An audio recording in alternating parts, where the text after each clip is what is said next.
Allahumma salli wa sallim ala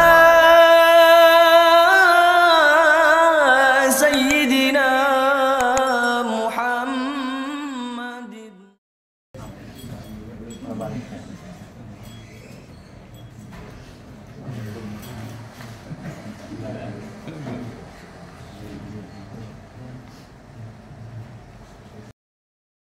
Assalamualaikum warahmatullahi wabarakatuh. Alhamdulillahi wa kafa, wassalatu wassalamu ala habibina al-mustafa wa ala alihi wa sahbihi ahli al-wafa wa man tabi'ahum bi ihsanin ila yaumil wafa wa alaina ma'ahum wa fihim bi rahmatika ya arhamar rahimin. Subhanaka la ilma lana illa ma 'allamtana innaka antal alimul hakim wa tub alaina innaka antat tawwabur rahim. Amma ba'd.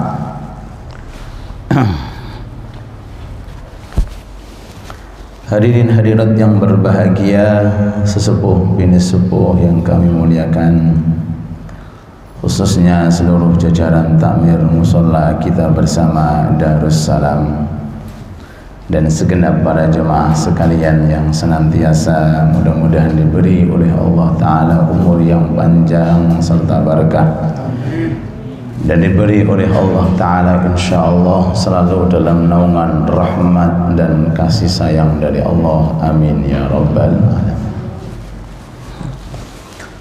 Sebelum tema malam ini akan kita kaji bersama, di antara lambang daripada sekian lambang sifatnya Allah Ar-Rahman Ar-Rahim adalah rasa rahmatnya Allah yang diberikan kepada perempuan yang saat itu memiliki suatu kemaksiatan yang sangat-sangat fatal, yaitu suka menjual diri alias pelacur.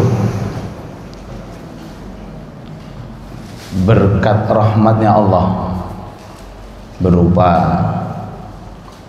memberikan seceguk air minum kepada seekor anjing, maka semua dosa yang pernah dilakukan diampuni oleh Allah Subhanahu wa Ta'ala dan dimasukkan orangnya ke dalam rahmatnya Allah alias masuk surga.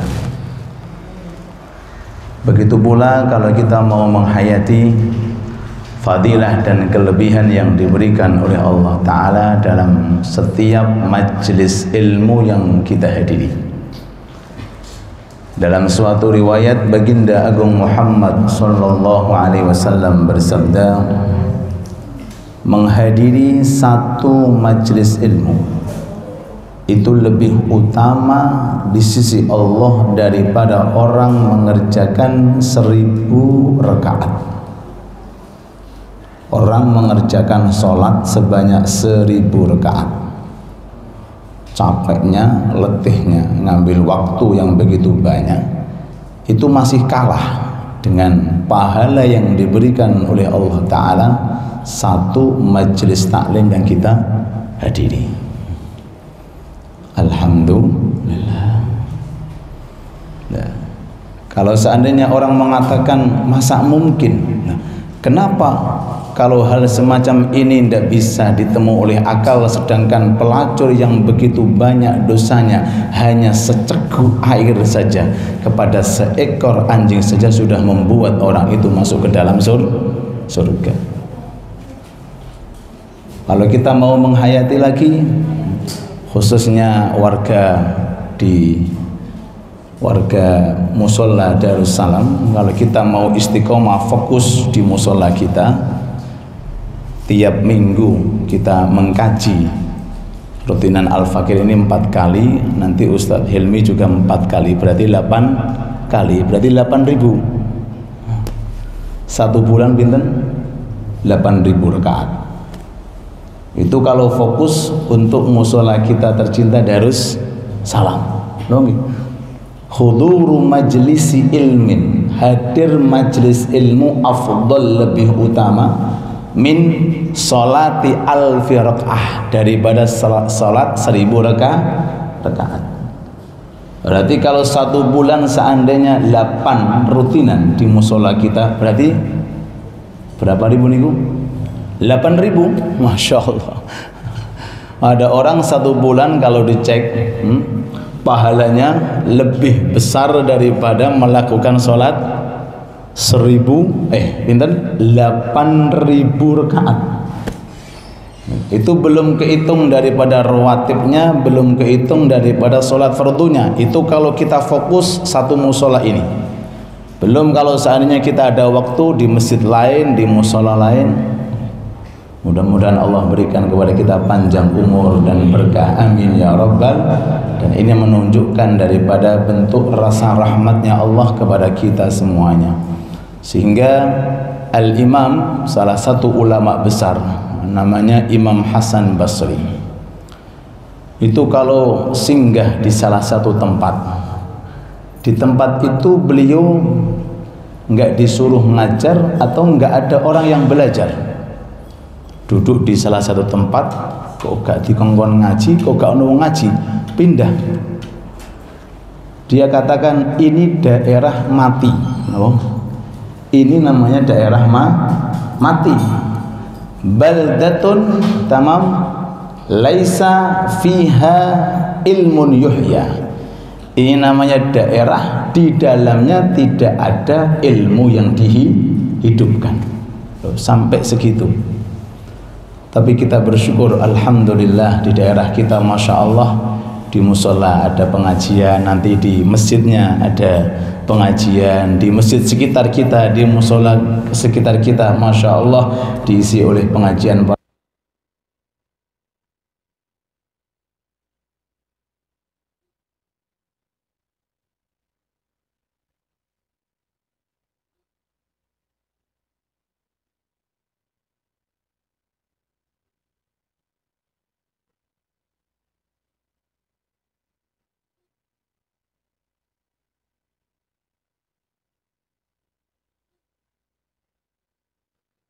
Setan.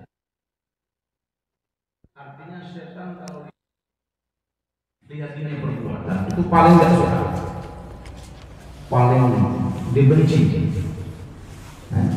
paling dijauhi.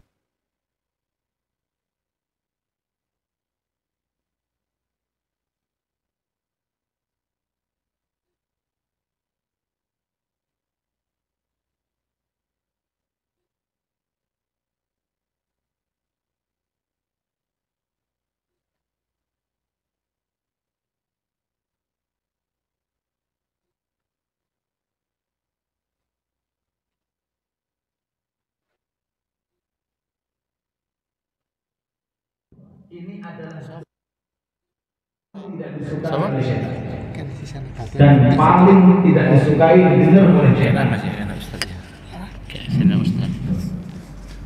Kalau doa itu dikabulkan oleh Allah, sudah sia-sia setan.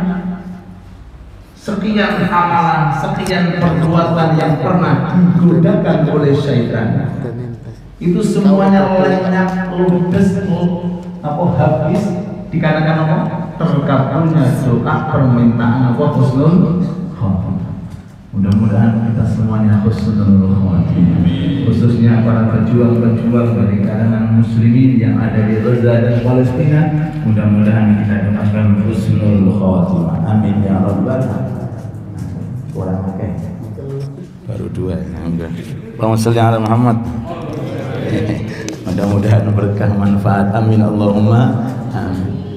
Di channel kita Majelis Alia, berikut channelnya Surga 234. Mudah-mudahan berkah semuanya, amin ya rabbal. Kita kembali husnul khotimah. Ini adalah suatu permohonan dan permintaan yang harus dimohonkan dan dimintakan setiap pribadi orang mukmin, orang muslim. Kalau seandainya seseorang itu dalam kehidupannya terlumuri oleh noda kemaksiatan dan sesuatu yang tidak diridhai oleh Allah seumur hidupnya, Masya Allah, walaupun sebanyak buih lautan atau mungkin segede daripada gunung-gunung yang di dunia, atau mungkin memenuhi ruangan langit, kalau sebelum orang itu meninggal dunia diberi oleh Allah Ta'ala husnul khatimah, maka semua dosanya dihapus oleh Allah dan orang itu finishnya akan masuk ke dalam surga. Nah, maka dengan ini keterangan sebagian ulama diantaranya inggih menika Al-Imam Dhunnun Al-Misri. Al-Imam Dhunnun Al-Misri alaihi rahmatullah, beliau pernah mengatakan dalam kitab Al-Jawahir Al-Lu'lu'iyah, syarah daripada hadis Al-Arba'in Nawawiyah yang dikarya oleh Al-Imam An-Nawawi alaihi rahmatullah, beliau mengatakan bahwa di antara trik dan teori agar seseorang itu meraih daripada husnul khotimah itu ada 5. Ada berapa para?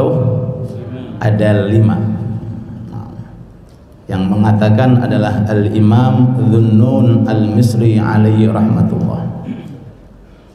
Trik dan teori agar seseorang itu di akhir hayatnya diberi oleh Allah Ta'ala wafat dalam kondisi husnul khotimah, ada 5 diantaranya inggih menika hubbus salihin wad-dunu minhum. Yang pertama dari 5 tersebut para rawuh, yaitu jika ada seseorang di dunia ini cinta dengan orang-orang soleh, seneng kali tiang-tiang soleh, dan seneng marak mendekat dengan orang-orang soleh. Siapakah mereka as-salihin? Orang-orang yang soleh, yaitu orang-orang yang selalu kita munajatkan di hadapan Allah saat kita membaca surat Al-Fatihah. Monggo. Orang-orang yang berada dalam kandungan firman Allah, siratal ladzina an'amta alaihim. Kita semuanya 17 kali membaca surat Al-Fatihah. Di tengah-tengah surat Al-Fatihah kita wajib berdoa.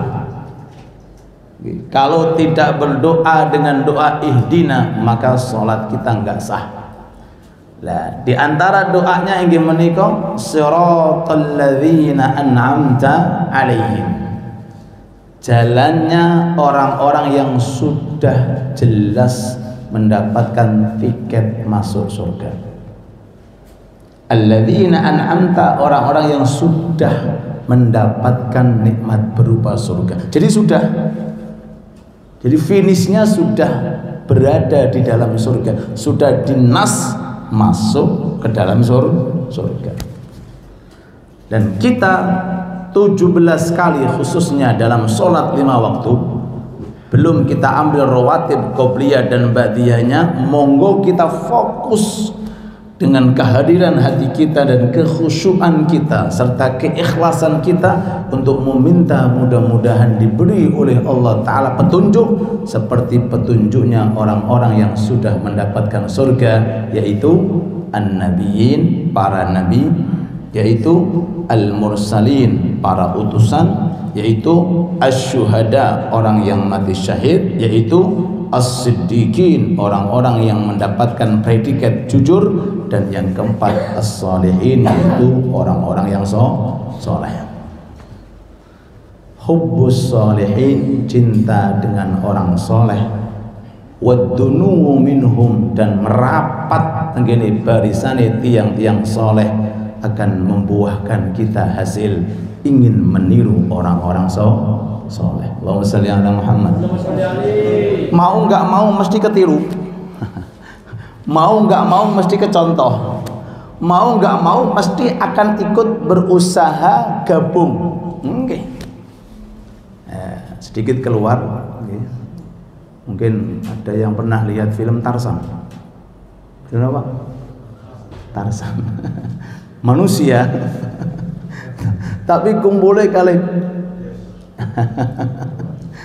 manusia dari kecil gitu, langsung dimasukkan ke hutan. Nggak tahu makan pakai sendok juga nggak tahu. Ngomongnya pun juga nggak tahu. Kenapa? Karena yang dilihat kera, yang dilihat dia bedes, yang dilihat harimau. Enggak.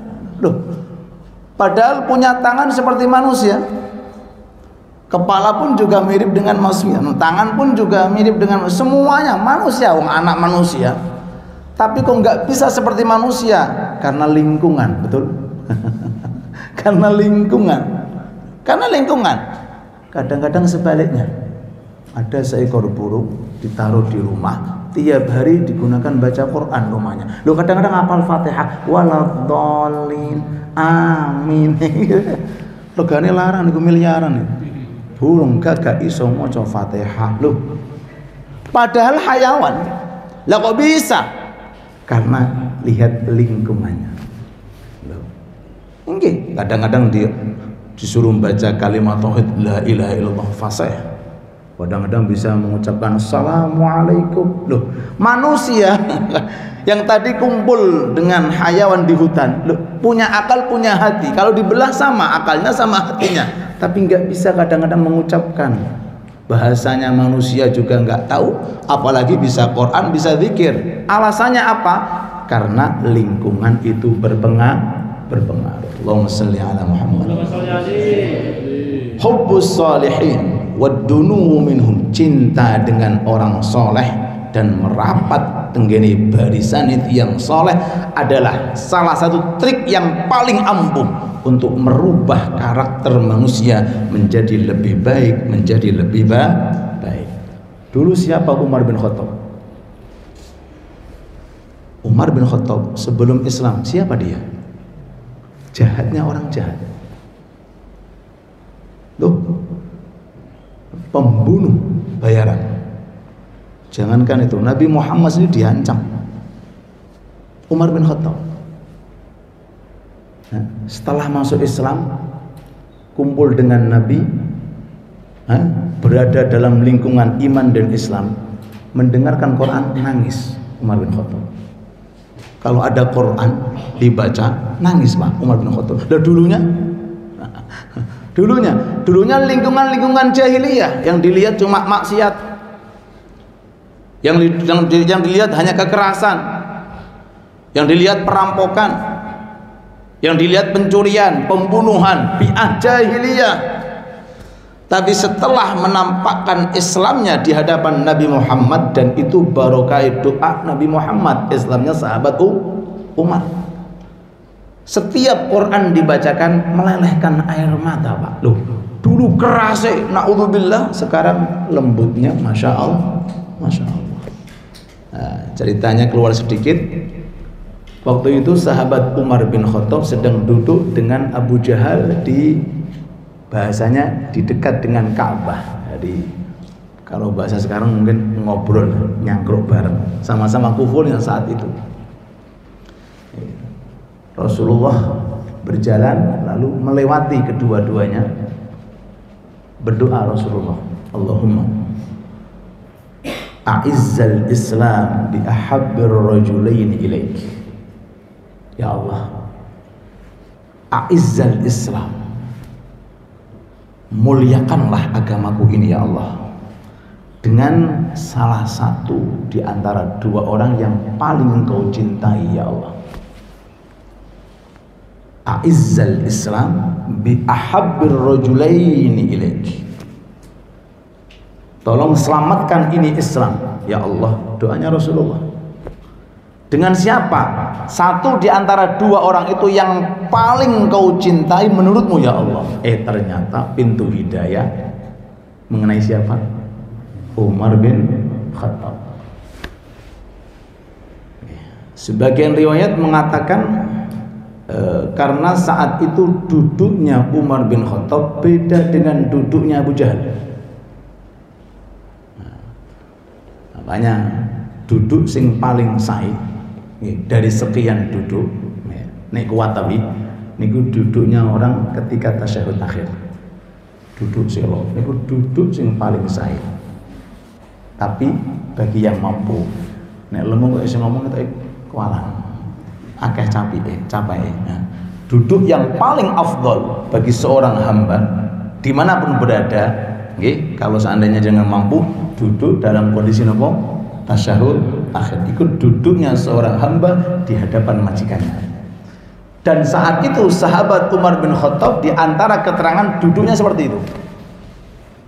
Sedangkan Abu Jahal duduknya duduk ngapurancang, duduk sing mboten sae. Tapi enggak dosa. Nah, sambil meletakkan kedua jari ngeten. Gak gue kayak sama kelemah. Jadi mengikat jari-jari yang kanan dengan kiri dimasukkan. Nah, bahkan pun guru-guru kami, kalau kami sedang belajar, kok ada santri kayak gini langsung ditegur. Disyaratkan lepas. Jadi jangan gini. Nah, kalau mau menyambung jangan gini, tapi sambunglah imma gini, jangan. Atau gini. Usahakan jangan gini. Subhanallah. Urusan duduk saja diatur oleh agama. Lah, sebagian keterangan barokah duduk sing sae kados mengkatan iki lho.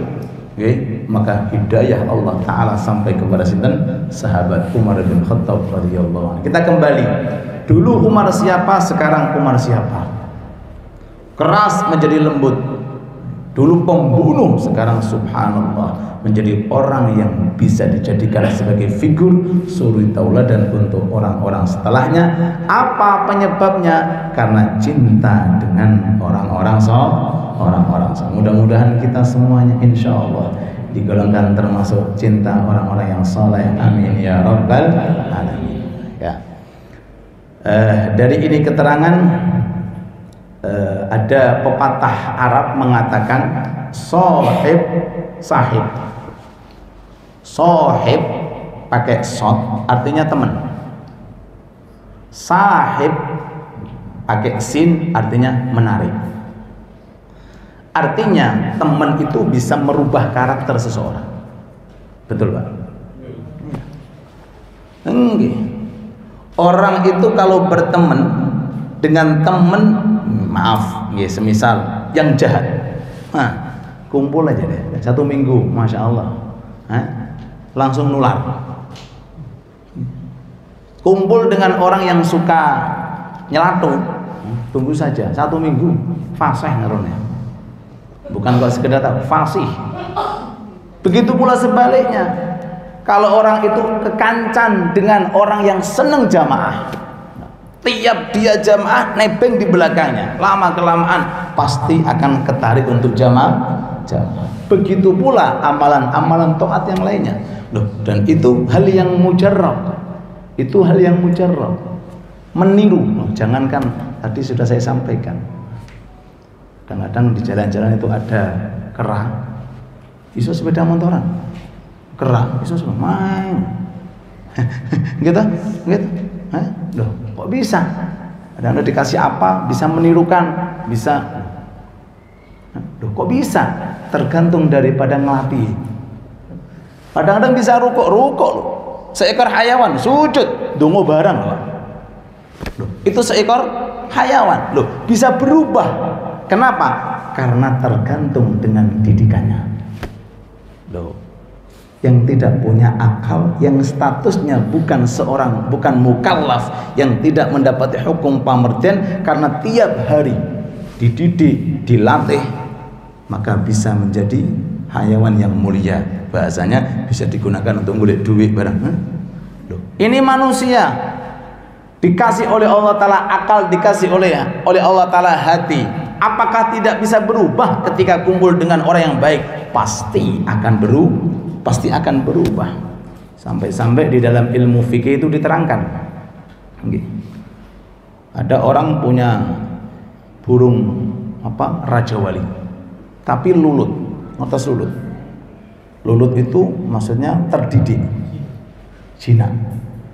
Diajari bagaimana cara menerkam mangsa. Kalau disuruh ke kanan, disuruh ke kiri, jadi diatur, diarahkan, dididik bahasanya. Kalau ada hayawan yang sulit untuk kita pegang seperti rusa di hutan, pakai pelantara burung raja wali ini diambil, hukumnya halal. Loh. Padahal yang melukai dan yang membunuh itu bukan manusia, kenapa? Burung raja wali. Atau semisal mungkin ada orang bisa menjinakkan yang namanya macan, dilatih, diajari tentang bagaimana menerkam sekian hari sekian bulan, kemudian dilepaskan di hutan, lalu kemudian pulang-pulang membawa rusa, membawa apa? Kijang digondol, halal walaupun nggak disembelih pakai pisau. Loh kok bisa?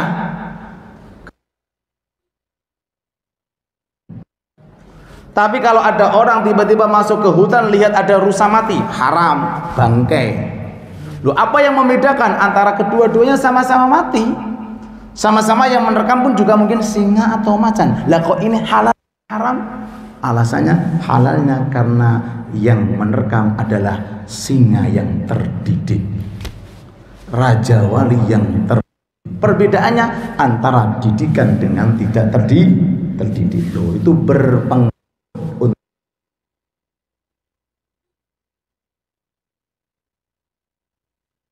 Kita berusaha sekuat tenaga,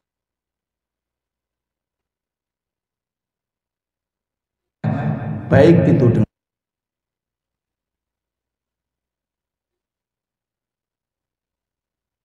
media sosialnya, dengan menghadiri majelis taklimnya,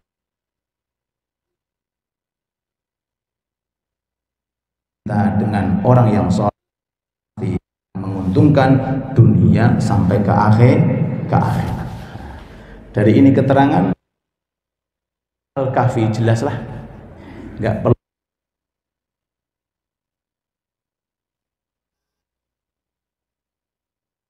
Al-Kahfi, dan dimasukkan termasuk bilangan penduduk. Kan ada selisih pendapat berapa bilangannya penduduk yang ada di gua Kahfi.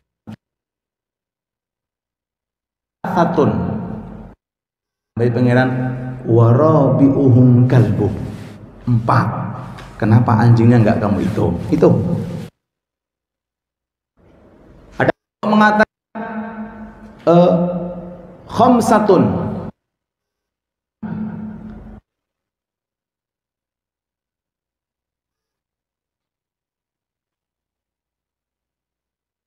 Allah, bentar anjingnya jadi 6.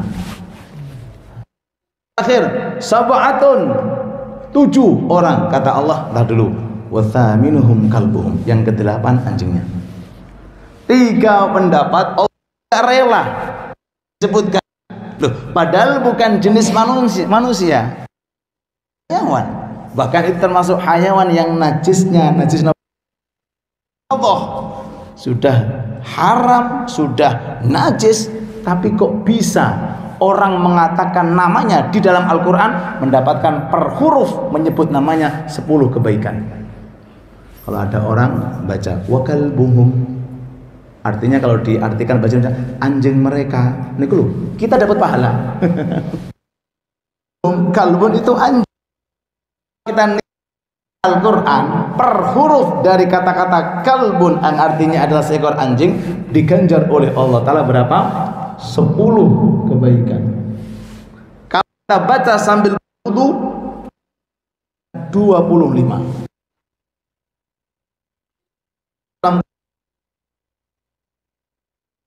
Kebaikan.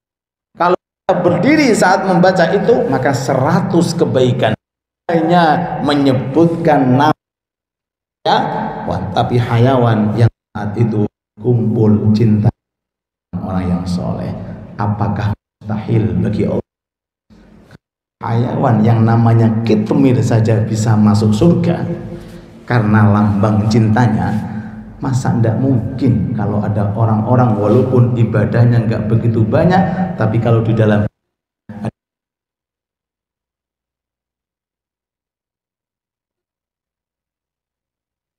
Allah akan dimuliakan oleh Allah. Amin ya rabbal alamin. Ini yang pertama.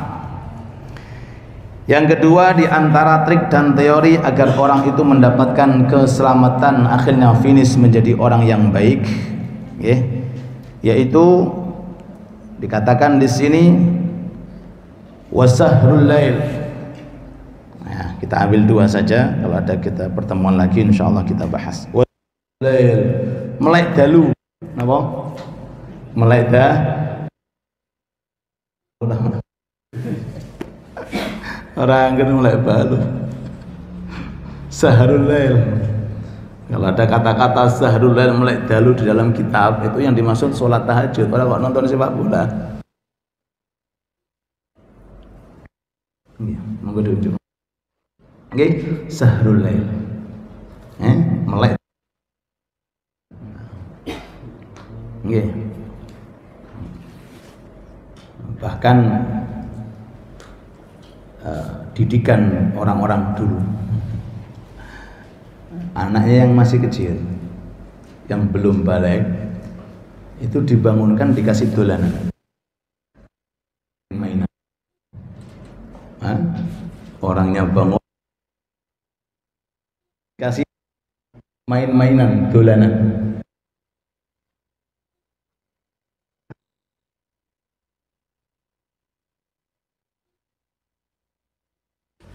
Jadi dikasih mobil-mobil, dikasih HP-HP.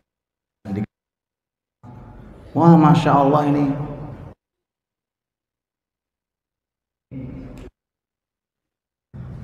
Bermainnya jam pagi.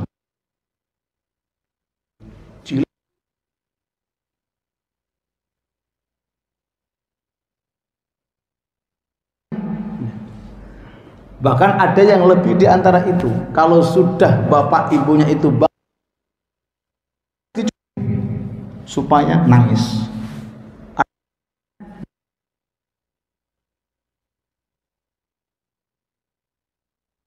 Nangis jam 3, jam setengah 3. Cuma nangis tok, setelah nangis tidur lagi. Artinya biar membiasakan diri untuk kedepannya.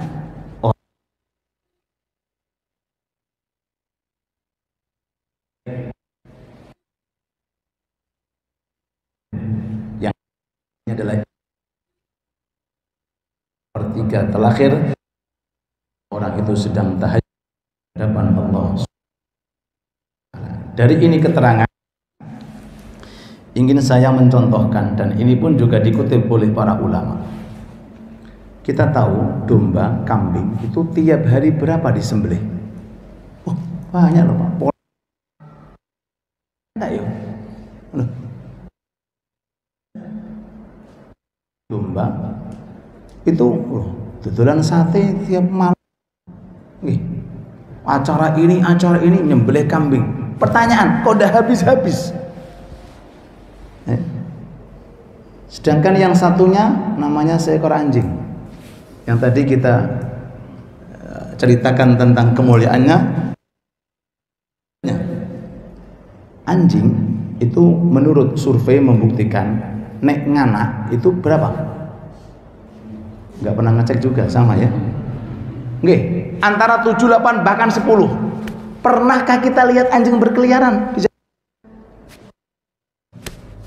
Sedangkan domba notok berapa? Berapa domba, Pak? Wah, polangan kabeh ya. 2, 3. Loh, tiap hari beli. Loh, habis-habis. Kalau seandainya mau diukur ya mestinya luwih akehan anjing daripada domba. Lho nggih, sekali brojol 10. Nggih, tapi kita lihat ini di lingkungan kita, bahkan mungkin pernah nggak ada. Bahkan di daerah-daerah yang mungkin peliharaan seperti itu nggak sehebat daripada domba. Nah, oleh ulama dicek barokah tahajud. Napa? Barokah napa? Bahasanya ngoten enggak? Barokah melek sebelum tidur, sebelum fajar. Pernah ada domba karipan? Gak pantas jadi domba. Tapi ini anjing pergaweane karipan. Gak ada anjing mati subuh pikiran enggak. Oke. Melek dalu engko jam 2:30 tidur, bangun jam 9 pagi. Ngoten. Domba jam 3 sudah mengeluarkan suara. Lho kadang-kadang sing di domba isih melungker. Lho nggih lho. Loh niki mboten kok ngomong kosong, niki wonten kitabe. Barokah melek sebelum fajar alias bangun sebelum fajar itu bisa menghasilkan keberkahan untuk segala macam bentuk yang kita inginkan. Barokah kesehatan nggih, barokah duniane, barokah ilmune, barokah ibadahe, barokah itu kalau orang bangun sepertiga terakhir sholat subuh. Sampai pernah ada sahabat matur, ya Rasulullah, aku ada fulan bin fulan itu tetangga atau teman itu karipan subuhi karipan. Kata Rasulullah, itu adalah termasuk orang yang dikencingi oleh syaitan. Jadi kalau pengen ngerti WC setan, nah itu dzaka ala syaitan fi udhuneh, orang itu telah dikencingi oleh syaitan. Loh Pak, saking pentingnya tahajud sebelum subuh sampai Rasulullah mengkhawatirkan dan mewanti-wanti bahasa jangan sampai orang itu tidak bangun sebelum subuh. Okay. Dzaka bala syaitan fi udhuneh. Dan sebagian keterangan dari guru-guru kita itu pernah ada orang nggak percaya, dari sopo masuk setan bisa kencing, bangun tidur Pak terus kabeh Pak. Bangun tidur terus semuanya, karena tidak percaya dengan salah satu hadis yang dibawa oleh Nabi Muhammad sallallahu alaihi wasallam. Ini bangun sepertiga sebelum fajar adalah merupakan trik dan teori agar kita mendapatkan keselamatan, yakni husnul khotimah. Mudah-mudahan Allah berikan kepada kita kenikmatan untuk bangun akhir malam, dan mudah-mudahan Allah berikan kepada kita rahmatnya dan hidayahnya sehingga kita mencintai orang-orang yang soleh dan mendekat dengan orang-orang yang soleh. Rabbana atina dunia hasanah wa fil akhirati hasanah wa qina adzabannar. Sallallahu ala habibina wa syafi'ina Rasulillah Muhammad wa ala alihi wa sahbihi wa sallam. Alhamdulillahi rabbil alamin. Al-Fatihah.